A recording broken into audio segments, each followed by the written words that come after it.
CNBC's Workforce Executive Council is a premier group of C-suite human resources executives from leading companies across the country. It offers a members-only portal and chat, plus exclusive industry content, with access to breaking news calls and digital networking experiences. The network and resources HR leaders need now.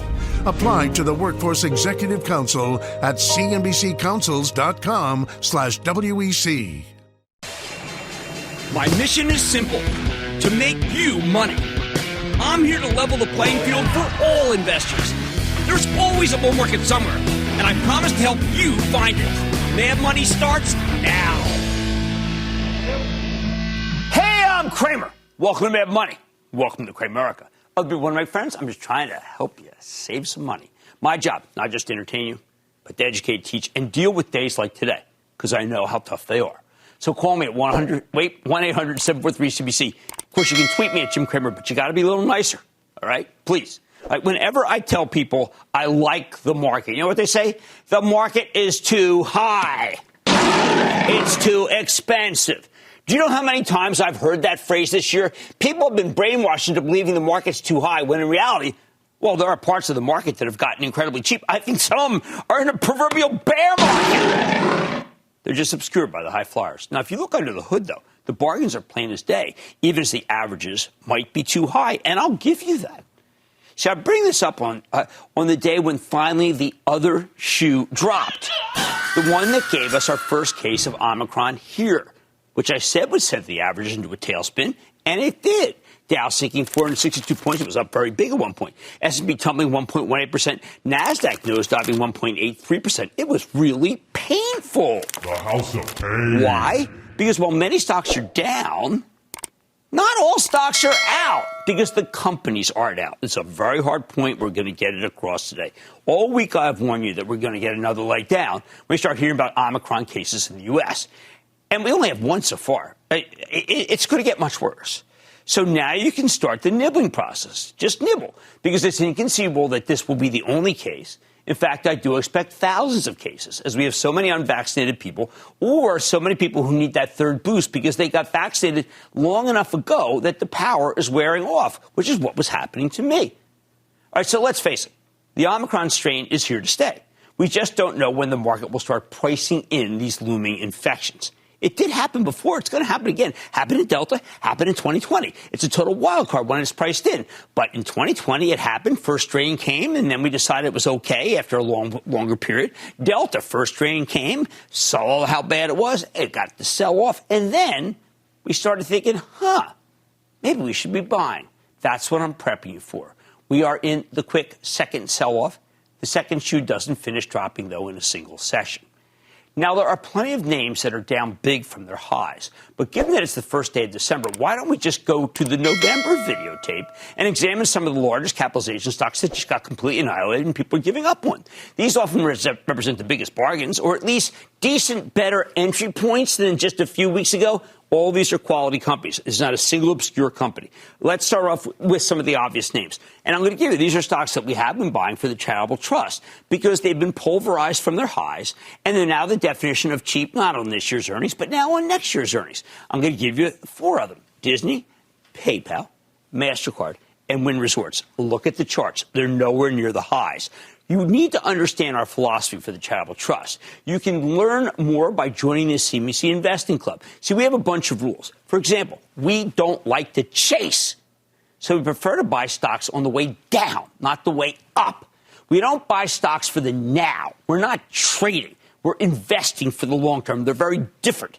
And we don't mind losing money on our first purchase. Actually, I love it when a stock goes lower than I like, allowing me to put on a larger position. I hate it when we start buying something and then the stock ramps before we get enough shares to make a difference. When it comes to Disney, PayPal, MasterCard, and Wynn, we've got a good news, bad news situation going. The good news is that these stocks have all fallen from where they were trading when the trust started buying them, giving us a better entry point. Of course, that's also the bad news because our entry point was obviously now too high. Yours won't be. Let's start with Disney, which is down more than $60 from its 203 peak. When I hear people say the market's too expensive, I like to explain that something like Disney's down too much versus what it got going for it. the theme parks. ESPN, yes, I saw the numbers. I saw the millions drop, but it's got ESPN Plus. People are paying for the movies, the cruise ships. Now, it doesn't mean, again, that Disney is going to stop going down tomorrow. No. It does mean you got to start somewhere. It does mean if you look back 3 months ago, you can see how far it's gone. You might 3 months from now say, why didn't I pull the trigger on something? Right now, Disney's being held down by the Omicron variant and disappointing subscriber numbers for Disney Plus. That's their streaming service. This stock won't stay horrible forever. Why? Iconic company, best franchises. That's what you want. Broken stock, not broken company. You really want to tell me that they can't fix Disney Plus by offering something new? That's absurd. They may not even need something new. The Mandalorian comes back next year. Beatles doc, I got to check it out. Okay, time to start a Disney position. Not perfect, but we don't know. We don't know when Omicron's going to be built into the stock market. Second, how about PayPal? It's down another 3% today. Let's see if it goes down 3% every day. At what point does it go to -3? No, stock stop is 0. Did you sellers even listen to what CEO Dan Schulman said when he came on the show last night? Dan Schulman's the CEO. He made it clear that business near term is better than expected. Now, I know some sellers are motivated by PayPal's not-so-hot chart. I'm motivated by the fact that the stock's down 131 points from its 310 high. By the way, that's called a bear market. It's a bear stock. It would be one thing if the franchise were falling apart, but the next quarter is the last time PayPal will be weighed down by its overhang of its eBay-affiliated past. Again, it's a buy, but it could go lower. Got to start somewhere. You want some insanity? That could get even more insane. Why don't you take a look at Ma? That's MasterCard. Now, this one's down $95 from its 401 peak. Bear market. Only 2 weeks ago, CEO Michael Miebach told us the business was terrific. Nobody cared. He just boosted his buyback by another $8 billion, irrelevant, and raised the dividend by 11%. Meaningless. I think all those things are ridiculous, but that's how people say right now. Now, I thought people should pay up for all this good news, but investors are worried that MasterCard will get hit if Omicron causes a slowdown in international commerce. I know these payment stocks are hated here. I don't think MasterCard's quite ready to bottom at these levels, but it's a lot closer to bottom than it was a few months ago. That said, every time we hear about a new outbreak, it's going to get hit. All right, so at what point does an outbreak not matter? I don't know, which is why I have to start somewhere. Finally, there's one of the most hated stocks I've ever seen. It's called Wynn Resorts. Casino stock that's almost been cut in half. Probably goes lower. It has an $8.8 billion valuation. That's way too low given the value of the properties, which, if you wanted to build them now, would cost $13 billion. Thank you, management, for giving me that number. I think this company could easily be acquired by an MGM or Las Vegas Sands. They know the physical properties and the brand are best in show. Believe me, the insiders would be delighted to cash in. Now consider some other very obvious ideas. We were in San Francisco 2 weeks ago. Williams-Sonoma reported. I was blown away by how good it was. So what? Stock's now down 36 from its high. Bear market. It's become one of the cheapest retailers I know. Crazy? Can it get cheaper? Of course. But did you buy it anywhere near the high? No. The biggest fear of those wanting to come into the market is that they're buying at the high. Well, Then there's American Express. Now, this has fallen off a cliff in the last couple of weeks. They've got great ties to small, medium-sized businesses, not to mention millennial consumers. How about Citi? Down 18 from 80 to, it's going to be a 59, 58 soon. But it now trades at nearly a $17 discount to its tangible book value. That makes it a steal. Not that I want it, but it is. They can sit there and buy back stock all day and make money on it. But will they? I don't know. I haven't heard from them. I could name many more, but the point is there are tons of stocks in bear markets that are much further from being expensive than they were.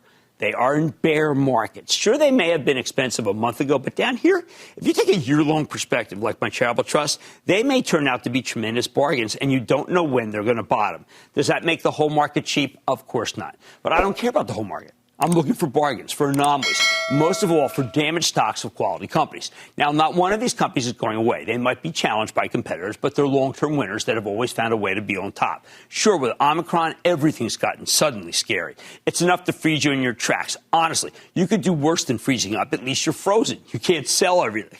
But the Investment Club teaches patience, and I'm urging patience with each of these iconic yet beaten-down stocks. You buy some now, and then you can buy some later. when the next leg occurs, when the next Omicron story comes out, and that's also bad. For days, I've told you we were waiting for the other shoe to drop, and it just hit today. But in this market, a shoe doesn't drop in a day. Bottom line, if you wait too long to buy these bargain basement stocks, and Omicron becomes nothing more than a runny nose for the vaccinated, even as the unvaccinated exercise their God-given right to hospitalization and death, I think you'll look back and kick yourself for missing some of these obvious buying opportunities. I don't want you didn't catch the top.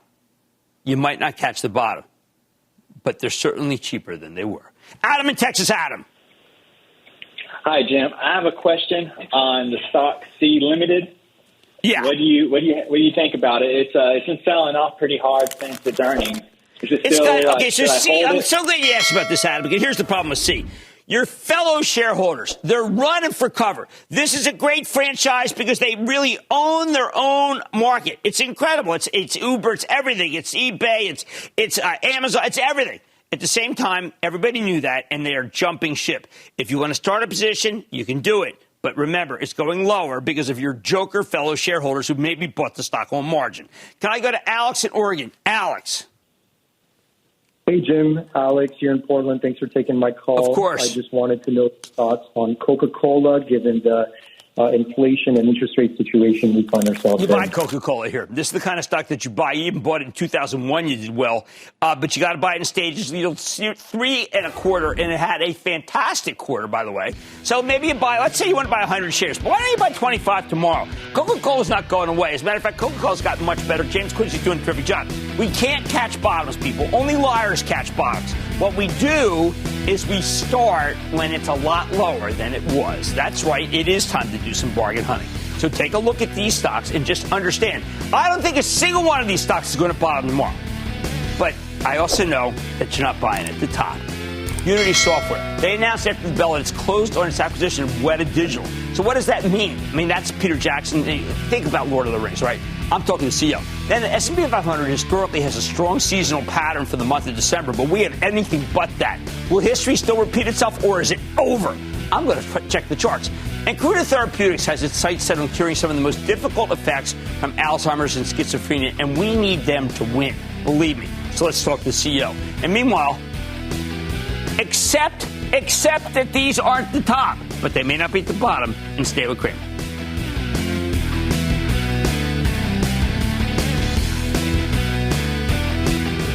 Don't miss a second of Mad Money. Follow @Jim Cramer on Twitter. Have a question? Tweet Cramer. #MadTweets. Send Jim an email to madmoney@cnbc.com or give us a call at 1-800-743-CNBC. Miss something? Head to madmoney.cnbc.com. CNBC's Workforce Executive Council is a premier group of C-suite human resources executives from leading companies across the country. It offers a members-only portal and chat, plus exclusive industry content, with access to breaking news calls and digital networking experiences. The network and resources HR leaders need now. Apply to the Workforce Executive Council at cnbccouncils.com/WEC.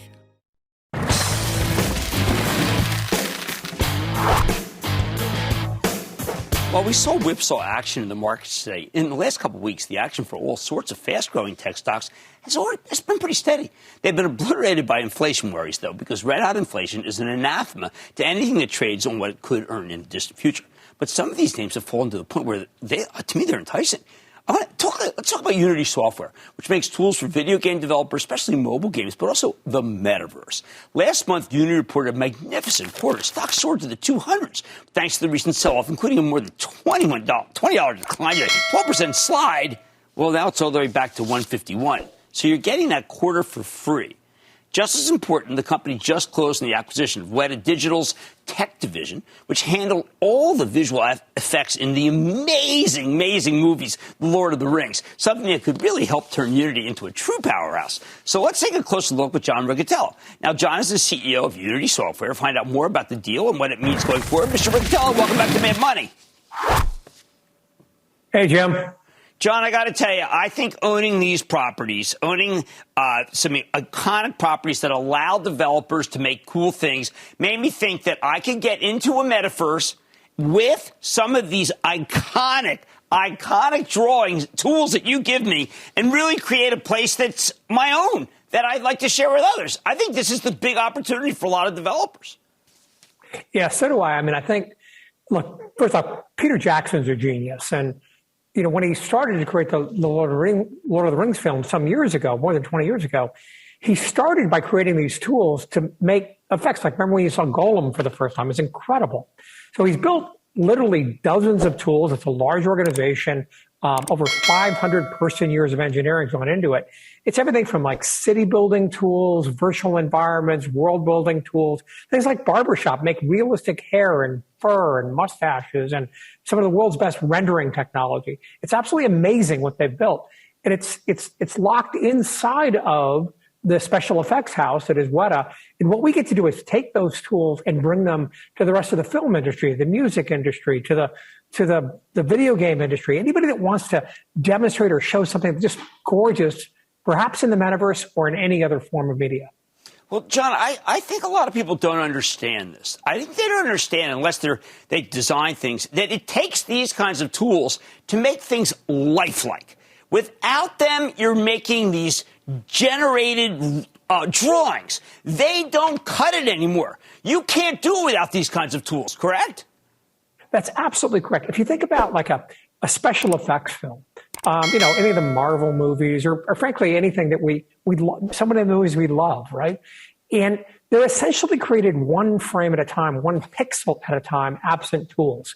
It is slow, laborious. There's not enough people power on earth to create this stuff without fundamental tools. And just to mention one, Barbershop, one of the products, one of the tools that was created by the Weta team, is able to create realistic fur, realistic hair, realistic mustaches, etc. But remember, you don't just draw this stuff. There's physics behind it.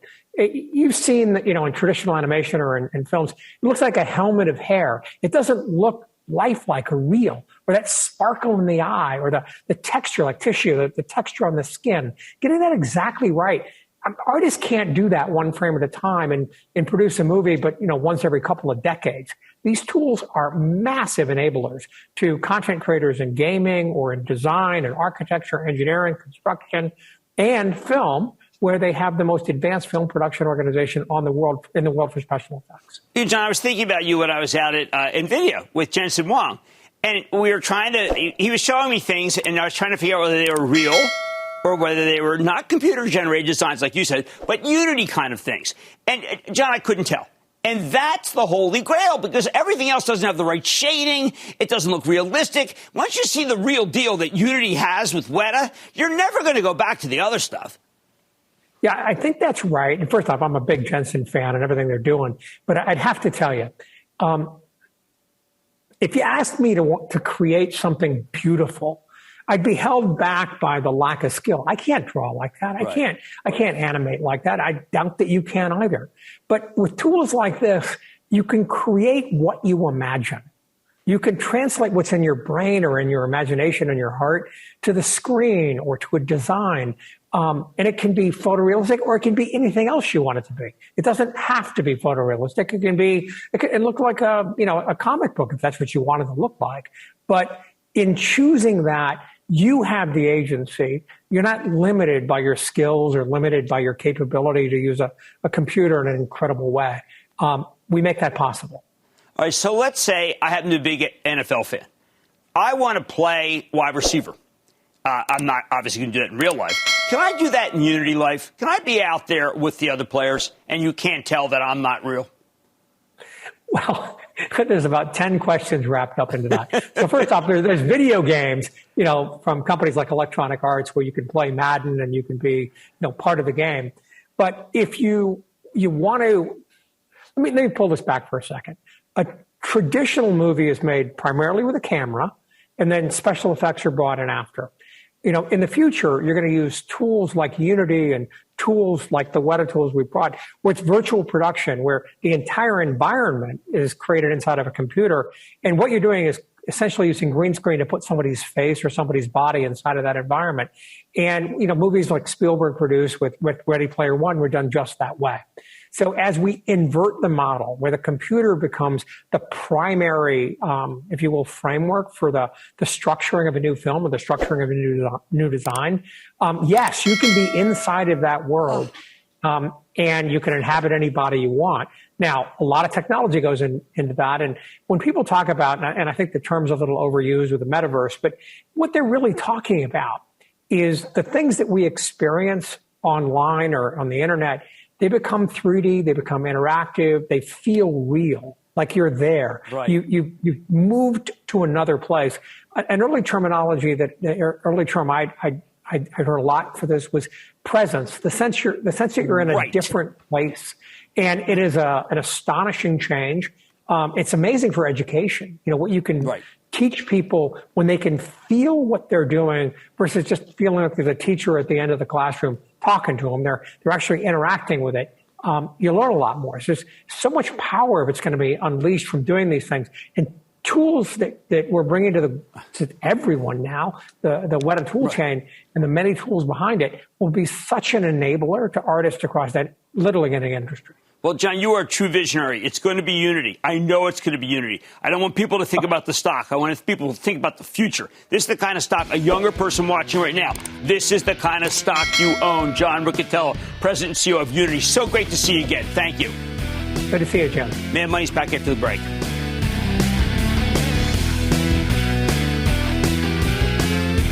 Coming up, add some boughs of holly to your Head and Shoulders patterns. Cramer's rocking around the Christmas charts. Next.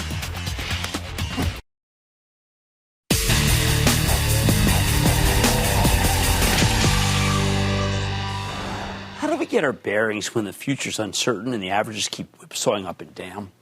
Whenever the market's emotional, and boy, is this one emotional, the fundamentals are unclear. So I like to consult the charts, get a more quantitative reading on the situation. That's why tonight we're going off the charts with the legendary Larry Williams. He's the pioneering market historian and technician who's been trading stocks, futures, and commodities since I was a kid with a terrible acne but glorious curly hair, red. Larry's written more than a dozen books on the subject, created all sorts of technical indicators we use all the time. More importantly, his track record over the past couple of years has been phenomenal. Williams was the one who nailed the bottom in the spring of last year when most investors were still cowering in fear. Since then, he made a series of great seasonal calls, late June swoon, September sell-off, early November rebound, oil topping. And tonight he's drawing our attention to another big seasonal pattern. These are all seasonal patterns. One that's a bit known, but not really isolated the way it should be. And that's what we're going to do tonight. It's called the Santa Claus Rally. Everybody in the business knows that stocks usually go higher in December. Emphasis on usually. There are no sure things on Wall Street. Anybody who tells you otherwise is trying to sell you something. December tends to be an excellent period, though, for the market, especially if you know how to time it and when to look for it. And look, as seasonal patterns go, Williams likes to see some Santa Claus rally because it's reliable. It's bankable. How bankable? I want you to take a look at this chart of the S&P 500, one of the worst years ever, December of 2008, the winter of our discontent, when the Western financial world was indeed crumbling. But if the financial crisis was a hurricane, then December of 2008 was at least called the eye of the storm. Williams points out that in keeping with the bullish seasonal pattern, the red line, that's the S&P, actually finished the month higher. We were still bracing ourselves for more bank failures, so keep that in mind when you think about Omicron, right? This thing went higher.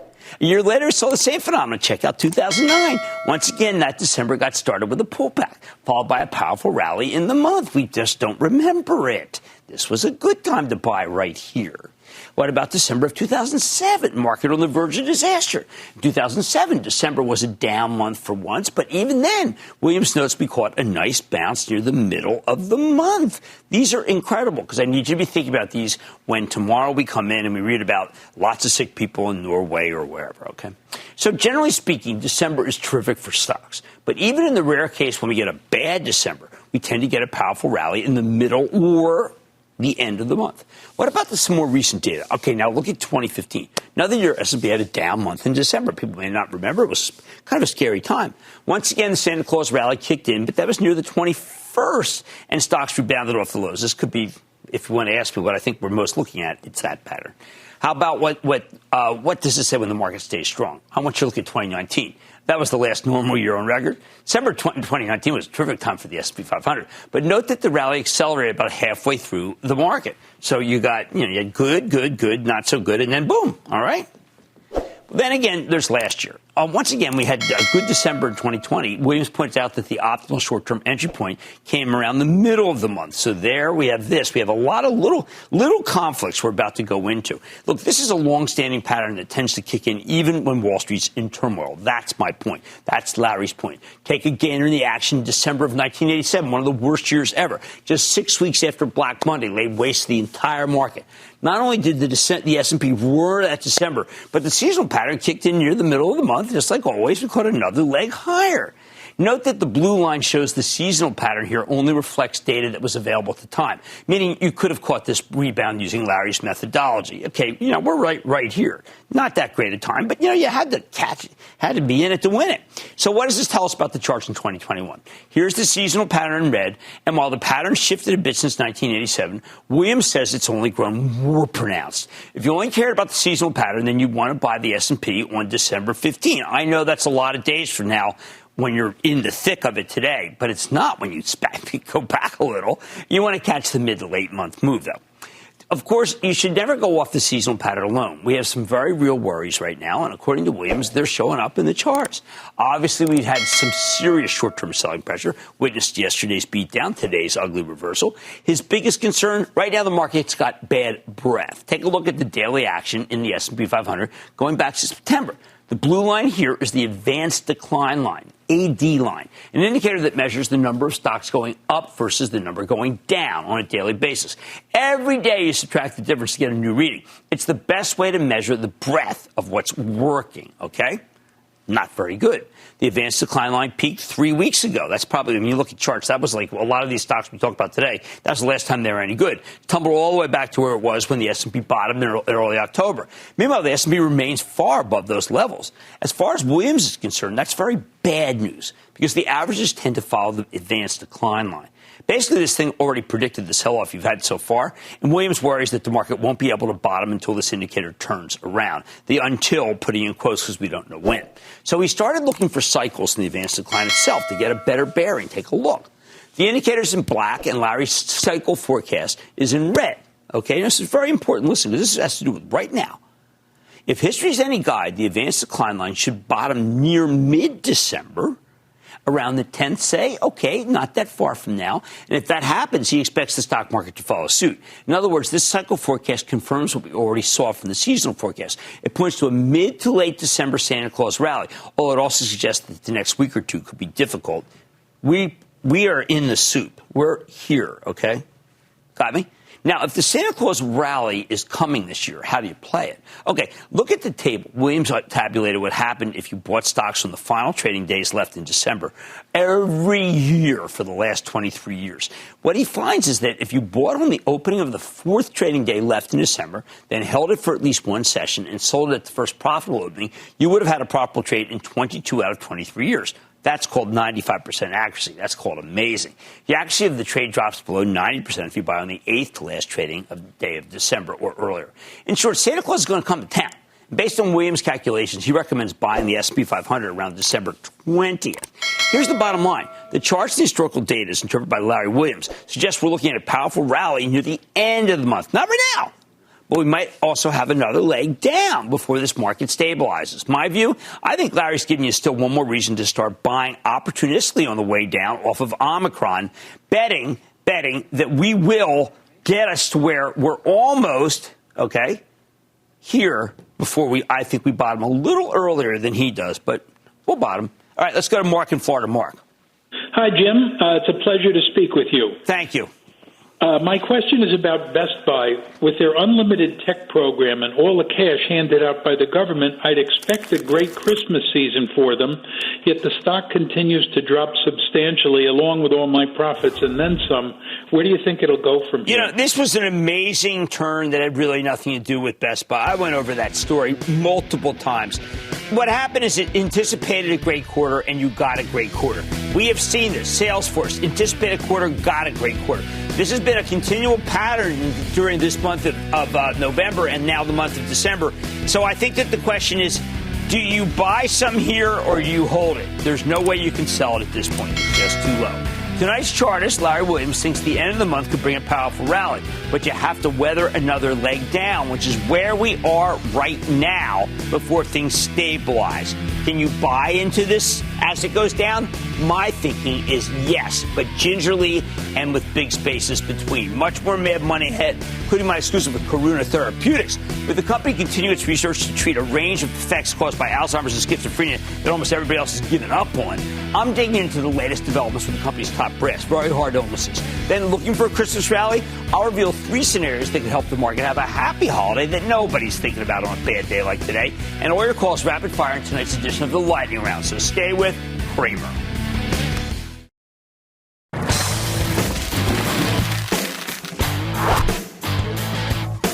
This is a good time to circle back to groups that have really been laid to waste for the last couple of weeks. I mean, groups that, frankly, are in bear markets. And that includes the early-stage biotechs. This is an industry that's been out of favor in 2020, since really 2021. But there are always opportunities in biotech. You just got to look for them. Which brings me to Karuna Therapeutics. Now, this is an early-stage biopharma company. I mean, you can't get any of their drugs right now. It's working on medications for people with psychiatric and neurological conditions. The lead drug is in phase 3 trials as a treatment for schizophrenia. And they're also studying its impact on patients with dementia-induced psychosis. This is always an intriguing area because existing antipsychotic drugs have unbelievably horrible side effects. Now, unlike most biotechs, Karuna hasn't lagged the market this year. It's actually up 21% for 2021. However, in the past month, it's pulled back hard from its highs, like many other stocks, even though management gave you a bullish presentation in early November. So could this be a buying opportunity? Let's check in with Dr. Steve Paul. He's the chairman and CEO of Karuna Therapeutics. Get a better sense of his company's prospects. Dr. Paul, welcome to Mad Money. Hey, Jim. Thanks for having me. Appreciate it. Of course. Now, Dr. Paul, our viewers do not know Karuna. This is your first visit, so I'd like to turn the floor over to you first to explain what you're doing for some very difficult illnesses.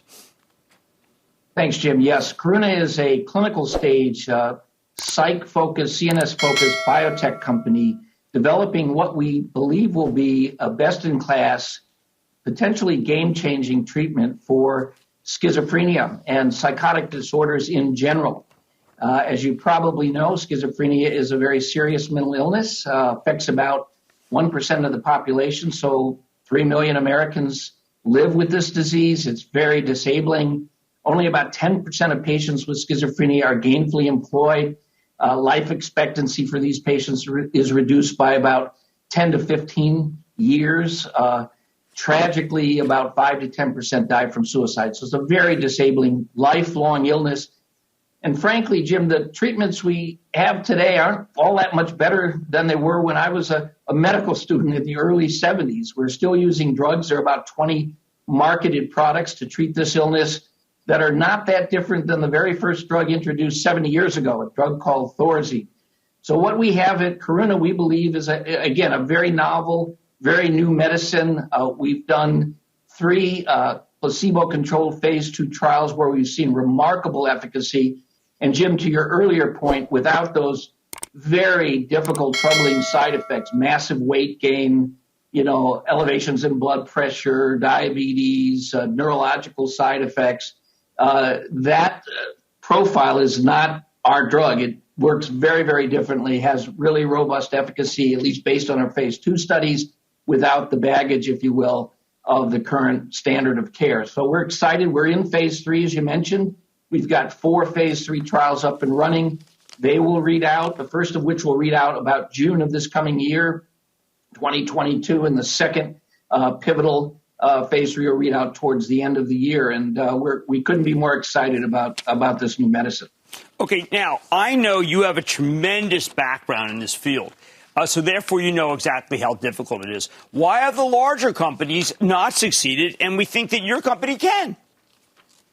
Well, we've assembled a terrific team of people, but most importantly, we have an exceptionally interesting medicine. This was a medicine that I was developing way back when I was at Lilly. I was head of research at Lilly. We had a drug that we were developing for a different purpose, discovered these remarkable antipsychotic properties, but we had some side effects. And we've now figured out how to deal with those side effects. We've co-formulated our medicine with another medicine that blocks the side effects, brought it back into the clinic, and shown this remarkable efficacy. So again, it's really based on clinical data. We've also assembled a terrific team.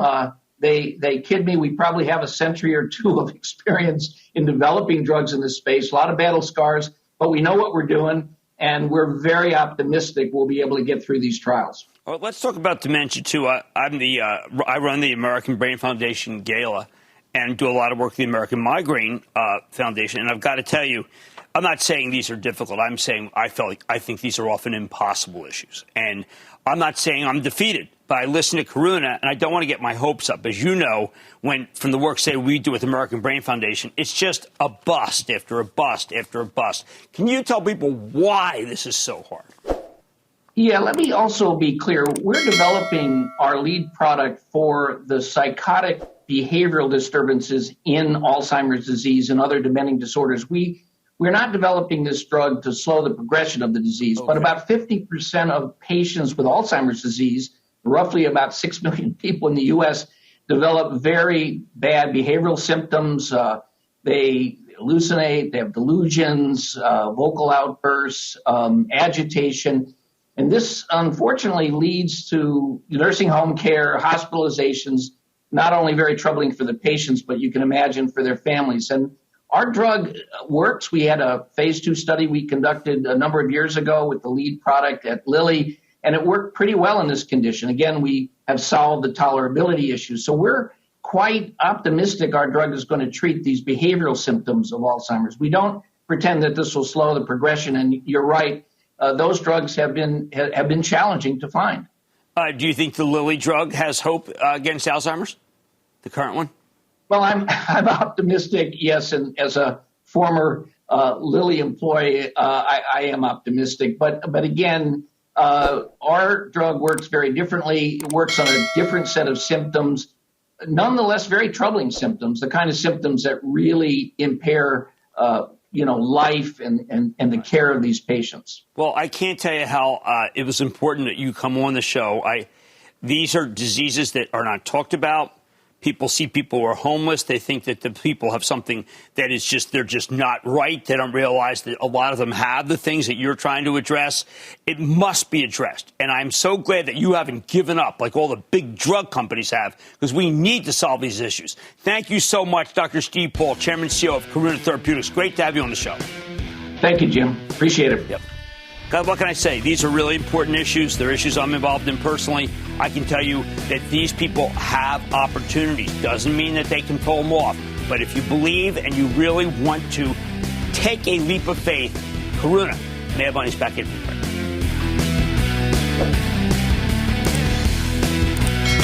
Coming up, a storm is coming. So give us a call. Cramer's got the answers to all your burning questions. The lightning round is next.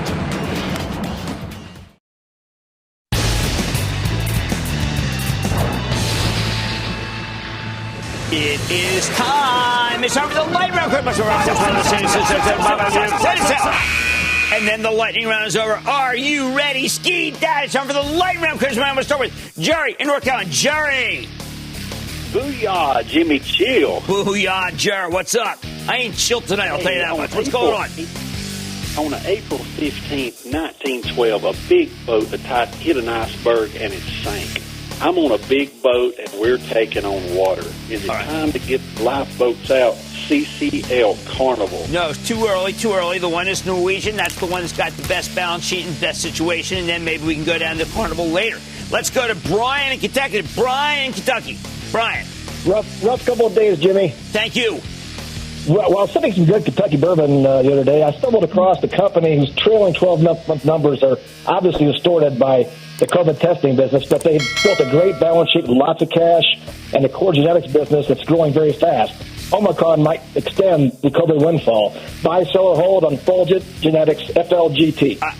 This stock is a mystery to me. It's a company that's doing quite well. I think it's okay, though. It's a very good company. Let's go to Jack in New York. Jack. Hey, booyah, Jim. Booyah. Thanks for taking my call. Yes. And thanks for all you do for investors and our education. Thank you very much. Listen, I'm sorry about the G-Men beating your Eagles, but I'm not that sorry. We had it coming. Listen, I'm calling about Canadian Pacific. I love the company, and you should love the company. It's a rail that has come down so far that I think you have to buy it if you think there's any chance that the economy is going to rebound again, and I think it will. John in Ohio. John. Hey, Jim. How you doing today? I am good. How about you? Just want to know your quick thoughts on Cassava Sciences and if you see any potential in the stock. Okay, now this is a stock that, again, is going to get me in trouble with my followers and people on Twitter. All I know is that the SEC, according to Dow Jones, is investigating the company. Until I see more about that, I'm going to hold off pronouncing anything about CASA. Tom in New Jersey. Tom. Hey, Jim. Thanks for having me. I'm calling about a rare disease biotech company out of New Jersey, Insmed. INSM. They've recently expanded to Netherlands, Germany, Wales, and Japan. They're seeking approval as well in Belgium, France, and UK. They're a rare disease company. Pure spec. Nothing beyond spec. Losing big money. Just a spec and no more than that. How about we go to Keith in Nevada? Keith. Hey, Jim. Booyah from sunny Las Vegas. All right. First, I want to express my gratitude to you for all your hard work and bringing investment ideas to us every day. Thank you so much. Man. Thank you. A few weeks ago, you had an interview with Eric Anderson, the CEO of Solid Power, which is currently trading under Decarbonization Plus Acquisition Corp, a SPAC trading under the symbol DCRC. Look, I liked it. I mean, I got to tell you, this is, again, these are speculative stocks. It's a SPAC, and none of them seem to be working right now, but it's a great stock in principle. How about that? And that, ladies and gentlemen, is the conclusion of the Lightning Round. The Lightning Round is sponsored by TD Ameritrade. Coming up, Cramer dreams the impossible dream? Find out how this holiday season can be a little less Les Mis and a little more Big Biz. Next.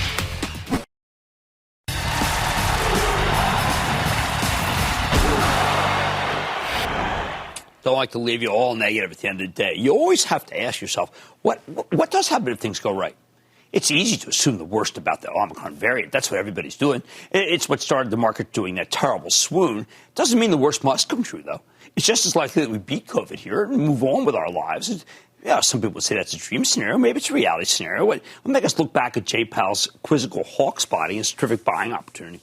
Now, before I tell you this, I am conscious that right now the market feels like it's on the cusp of a terrible meltdown, an Omicron-led meltdown. I get that. You don't think I feel it? I do. But when everyone is as negative as I see it at this very moment, sometimes you like to at least theorize otherwise. That's what I'm going to do now. First part of a positive scenario. Maybe Omicron is containable. Maybe it's no worse than other strains despite its hybrid style.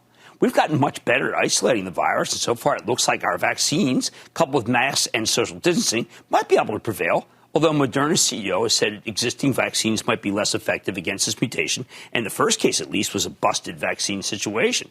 I don't know. Second, this may sound crazy, but there's a potential positive here.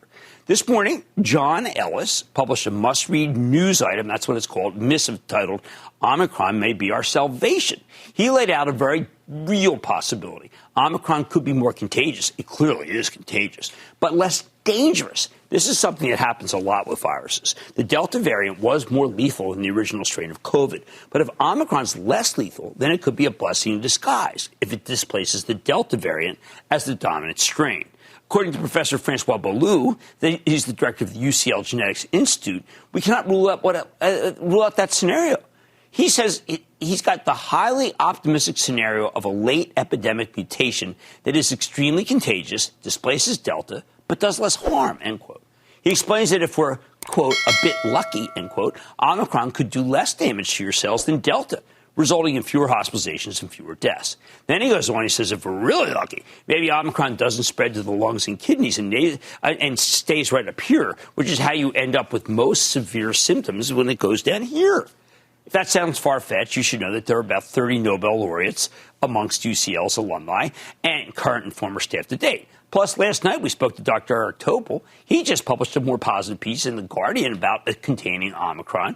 Can you imagine? And that is how you would get a Christmas rally. It would be astonishing. No one believes it. These articles seem far-fetched, but I'm pointing it out.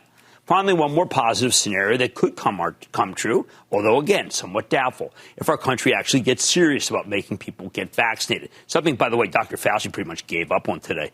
The other day, I suggested we had to fight COVID like we'd fight a war, the same way President Eisenhower committed to real victory against polio.